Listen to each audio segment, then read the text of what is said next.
Եթե ձեր ընտանիքի մեջ եղել են հարցեր,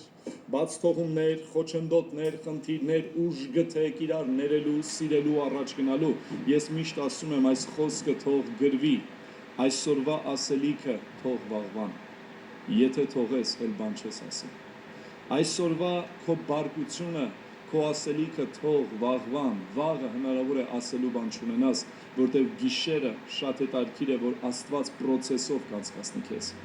Աստված երազով կխոսի, բայց երբ որ դու անզուսպ ես, մինչև վերջին խոսք ուզում ես ասես քո հերը, քո մերը, տո քո աղբերը, քո քուրը, տո դու, ձեր բերած օժիթը, դուք ընդհանրապես ու այդ բառերը ուժ չես գտնում հետ վերցնելու, դու ես դրա այդ բեռի տակ,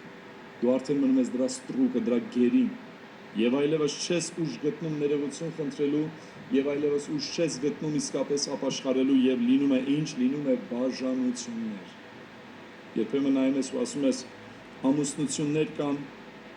որ իրականից անգամ շնության մեղ գոյություն չի ունեցել, բայց նորից լինում են բաժանություններ։ Վերջին մի քանի դեպքեր եմ ես լսել, որտեղ դավաճանություն չի եղել, շնություն չի եղել, վերջապես անառակություն, տոռնկություն չի եղել, բայց եղել է բաժանություն ու մտածում ես ինչպես,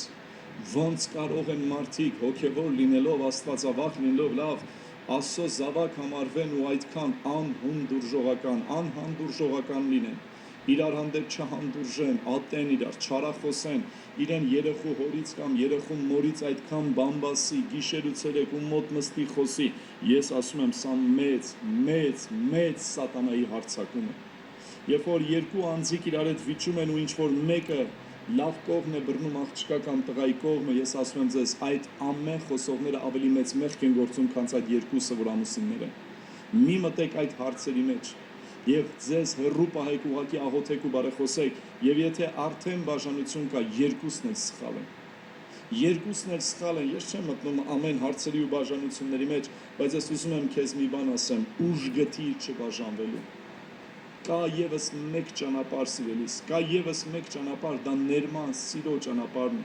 Այո, գիտեմ, որ վերքեր կան, այո, գիտեմ, որ ցավեր կան, այո, գիտեմ, որ վիրավորան կա, բայց քո մեջ ուժ գտի ներելու, զիջելու, քո կողակցին իրոք վերցնելու քո գիրկը, քո ինչ ասեմ, քո սիրո մեջ, քո հոգատարության մեջ, քո քնքշանքի մեջ։ Գիտես, մի գիշերվա սիրո հանդիպումը, անկեղծ խոստովանությունը կարա արեգակը ձեզ վրա մի նոր կերպով ծակի առավոտը, ամեն ինչ կարա մոռացվի։ Ուր մնաց իրար սիրելը, զիջելը, համբերելը։ Այսօր մի տեսակ այսպես մղվածություն եմ զգում խոսելու ընտանիքի մասին եւ ասեմ, ամեն ընտանեկան փլուզումները սկսում են փոքր կռիվներից,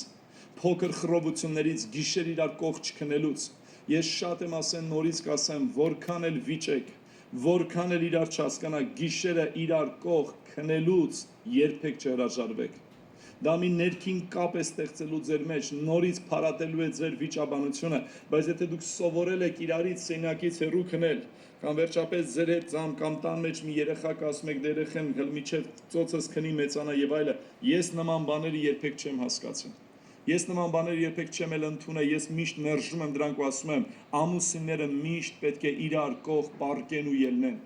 Նրանք իրար պետք է զգան, նրանց մարմին իրար պետք է զգան, նրանք պետք է ապահովություն զգան իրար կողքի, նրանք չպետք է երբեք լինեն առանձին իրենց հեռախոսներով, իրենց մտքերով, խորհուրդներով եւ պիղծ երազներով, որտեղ սատանան հենց դա էլ ուզում է առանձնացնի ու բերի չներումը, բերի արդեն չսիրելը, բերի արդեն սիրո պակասը, երբ որ այս ամենը կատարվում է, արդեն երրորդ միտքն է գալի, դե լավ որ իրար չենք սիրում, դե լավ որ իրար հետ չենք կարում, ավելի լավ է բաժանվենք, ու այս ամենը բերում է իսկապես ներքին մի խաղաղություն, դե հո մեծ հանցանք չեն գործել, բաժանվել ենք, յուրաքանչյուր բաժանություն սխալ է Աստծո առաջ։